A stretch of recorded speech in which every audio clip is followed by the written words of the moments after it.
Hello बच्चों, आज हम पाठ 7 जहाँ चाह वहाँ राह इसे पढ़ेंगे और समझेंगे। इसकी जो लेखिका हैं वो हैं अनुराधा मोहिनी जी। उनके बारे में जानते हैं। उनका जन्म 21 सितंबर 1961 नागपुर महाराष्ट्र में हुआ था। परिचय: अनुवाद के क्षेत्र में अनुराधा मोहिनी जी ने अमूल्य योगदान दिया है तथा आपने अनुवाद, विविध पारिभाषिक कोशों की निर्मिति में सहभाग, वैचारिक एवं ललित पुस्तकों का संपादन भी किया है। मतलब कि ट्रांसलेशन के क्षेत्र में उन्होंने योगदान अपना दिया है और ललित पुस्तकों का संपादन, एडिटिंग जो करते हैं वो काम अनुराधा मोहिनी जी ने किया है। अब इस कहानी में क्या बताया है? प्रस्तुत कहानी में लेखिका ने संकल्प शक्ति और उसके समुचित क्रियान्वयन से असंभव काम को संभव करने की प्रेरणा दी है। मतलब इस कहानी में रिजोल्यूशन पावर जो होता है कि मुझे वो काम करना ही है, ऐसा संकल्प शक्ति उसको हिंदी में कहते हैं। सोचना है कि मुझे उस काम को कंप्लीट करना है, पूरा करना है और उसको करके दिखाना है। जो असंभव कार्य माना जाता है वो भी मन में ठान लेने पे वो काम पूरा किया जा सकता है। जैसे पाठ का नाम भी है, जहाँ चाह वहाँ राह। देखते हैं यहाँ पे क्या दिया है। बताओ तो सही स्वयं किए हुए कार्य। हमने कौन कौन से कार्य किए हैं वो हमको बताना है। जैसे कि घर, विद्यालय में कौन से कार्य आप करते हो, परिवेश आपके एनवायरनमेंट में, सोसाइटी में, त्यौहार फेस्टिवल में हम कौन से कार्य करते हैं, उन सब के बारे में आपको बोलना है, समझना है, बताना है। ठीक है, अब हम पाठ की शुरुआत करते हैं। एसंबा गांव के पाठशाला की घंटी बजी। धुआंधार बरसात हो रही थी। वर्षा के कारण प्रार्थना मैदान पर न होकर कक्षा में संपन्न हुई। उपस्थिति लेते हुए गुरुजी ने देखा कि आज कक्षा में बहुत कम विद्यार्थी हैं। आज इतने विद्यार्थियों के अनुपस्थित रहने का कारण क्या है? उन्होंने विद्यार्थियों से पूछा। वही नाला गुरुजी, सबने एक स्वर में उत्तर दिया। इस पैराग्राफ में क्या बताया है? एसंबा गाँव, गाँव का नाम क्या है? गाँव की कहानी है, गाँव की स्टोरी है। तो गाँव का नाम क्या है? एसंबा गाँव के पाठशाला की घंटी बजी। जैसे आप स्कूल में आते हो तो बेल रिंग होती है, वैसे ही उस विद्यालय के पाठशाला के घंटी बजी। धुआंधार बरसात हो रही थी। धुआंधार का मतलब क्या है? बहुत ज़ोरों से, बहुत ज़ोरों से। बरसात मतलब क्या है? बारिश का होना। वर्षा के कारण प्रार्थना मैदान पर न होकर कक्षा में संपन्न हुई। मतलब कि उनके जो विद्यालय का, स्कूल का जो प्रेयर होता था, जैसे अपने स्कूल में क्लासरूम में ही होता है, उनके स्कूल में सारे बच्चे प्लेग्राउंड में, मतलब मैदान में आया करते थे और वहाँ पे प्रेयर हुआ करता था। ऐसे कई स्कूलों में होता है, आपने देखा होगा मूवीज़ वगैरह में। तो वैसे ही यहाँ पर उनका जो प्रेयर है, उनकी जो प्रार्थना है वो मैदान में हुआ करती थी। लेकिन आज क्लास में हुई। क्यों क्लास में हुई? क्योंकि धुआंधार बरसात हो रही थी, बारिश हो रही थी। इस वजह से आज जो प्रार्थना है वो कक्षा में संपन्न हुई। संपन्न होना मतलब कि कंप्लीट होना, पूरा होना। ठीक है। उपस्थिति लेते हुए गुरुजी ने देखा कि उसके बाद क्या होता है? आफ्टर प्रेयर टीचर आपका अटेंडेंस लेती है। सेम वैसे ही गुरुजी थे, मतलब कि सर थे।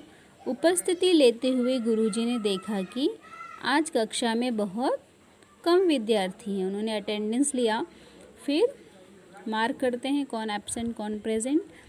तो वैसे ही गुरुजी ने पता लगाया कि बहुत कम बच्चे आज आए हैं, बहुत सारे एब्सेंट हैं। तो उन्होंने जो बच्चे थे, जो प्रेजेंट थे, उनसे पूछा कि इतने सारे बच्चे कैसे आज एब्सेंट हो गए? तो सारे विद्यार्थी जो थे उन्होंने एक साथ एक स्वर में उत्तर दिया कि वही नाला गुरुजी। मतलब एक नाला है जिसकी वजह से बच्चे विद्यालय नहीं आ पाए, ऐसा बच्चों ने गुरुजी से बताया। एसंबा गांव के ठीक बीच से एक नाला बहता था। गांव की बस्ती नाले के एक तरफ थी, पाठशाला और खेत दूसरी तरफ थी। ये है नाला।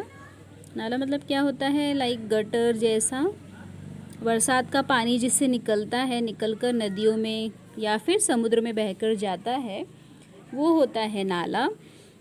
तो ये बीचों बीच एक नाला था। कैसे? गांव की जो बस्ती थी इस तरफ, यहाँ देखो आप चित्र में देख सकते हो, जो गांव की बस्ती मतलब जहाँ लोग रहते हैं वो होती है बस्ती। तो गांव की बस्ती नाले के इस तरफ मतलब एक तरफ थी, पाठशाला और खेत, जो लोग थे उनके जो खेत थे वो दूसरी तरफ थे, और विद्यालय भी दूसरी तरफ ही था।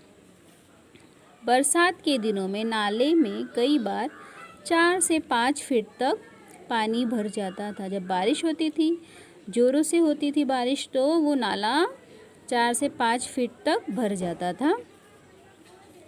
बड़े बुजुर्ग तो किसी तरह अपने गाय बैलों के साथ नाला पार कर खेतों में चले आते, किंतु पाठशाला आने के लिए नाला लांघना विद्यार्थियों के लिए संभव नहीं था। अब यहाँ पे हम क्या देखते हैं? नाला बहता था, बस्ती एक तरफ थी और पाठशाला और खेत दूसरी तरफ थे।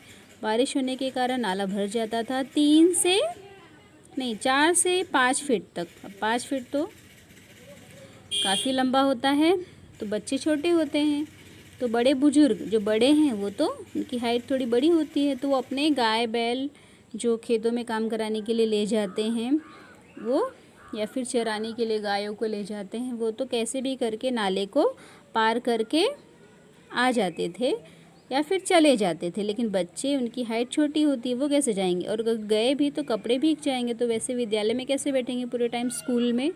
इसीलिए वो इनके लिए पॉसिबल नहीं था लांघना। पाठशाला आने के लिए नाला लांघना विद्यार्थियों के लिए संभव नहीं था। लांघना मतलब क्या होता है? पार करना। जब जब जोरों की बारिश होती, उस दिन कक्षा में विद्यार्थियों की उपस्थिति पर असर पड़ता। मतलब जब भी बारिश होती ज़ोर से, तो कक्षा में बच्चे कम आते, यही असर पड़ता उनकी अटेंडेंस पे। अनेक बार विद्यार्थी पूरे सप्ताह पाठशाला नहीं जा पाते। इसके चलते गांव में बरसात, नाले में भरा पानी, पाठशाला से छुट्टी, एसंबा की यही कहानी। यह गीत गांव में प्रचलित हो गया था। बच्चे स्कूल नहीं जा पाते, बच्चों की अनुपस्थिति किस वजह से होती थी? बरसात में जो नाला भर जाता था उसकी वजह से होती थी। कभी कभी ऐसा होता लगातार एक सप्ताह, एक वीक तक बारिश होती रहती, तो बच्चे स्कूल जा ही नहीं पाते थे।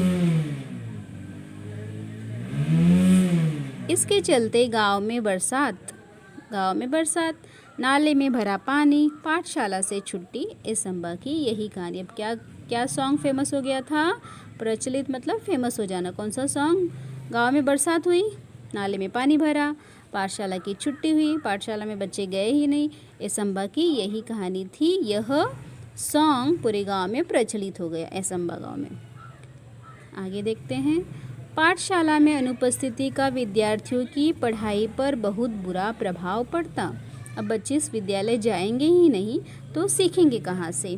क्या पढ़ेंगे वे? अगर आप डेली आप स्कूल आते हो, आपका अटेंडेंस, जैसे अभी आप रोज़ वीडियो अटेंड करते हो, वीडियो देखते हो, उसको समझते हो, उसको पढ़ते हो डेली, तो उसका जो रिज़ल्ट होगा वो आपको एग्ज़ाम में दिखाई देगा। आपकी जो श्रेणी है, आपका जो ग्रेड है वो अच्छा आएगा। आपने सोचा कि अभी तो वीडियो ही देखना है, तो आज देखे, फिर ना देखे, बाद में देखेंगे, बाद में कंप्लीट करेंगे, तो फिर उसका असर तो बुरा पड़ेगा ही। आपने एक दिन अटेंड किया, एक दिन नहीं अटेंड किया, तो उसका जो इफ़ेक्ट है वो बुरा होगा। वैसे ही यहाँ पर भी बच्चे जब स्कूल ही नहीं जा पाते, तो उसका जो असर है विद्यार्थियों की जो पढ़ाई पर है वो बहुत ही बुरा प्रभाव पड़ता। अच्छी श्रेणी मतलब जो अच्छे ग्रेड्स लाने वाले हैं, जो श्रेणी का मतलब क्या है? ग्रेड A+ या A ग्रेड लाने वाले जो बच्चे हैं वो भी वार्षिक परीक्षा में पीछे रह जाते हैं। मतलब वार्षिक मतलब क्या है? जो फाइनल एग्ज़ाम होती है उसमें पीछे रह जाते। सब परेशान थे, पर क्या करते? सब परेशान थे, बच्चे, बड़े, उनके जो पेरेंट्स हैं वो, लेकिन क्या करते? मार्ग असंभव था। जो मार्ग है, जो हल है, वो निकालना बहुत ही कठिन था।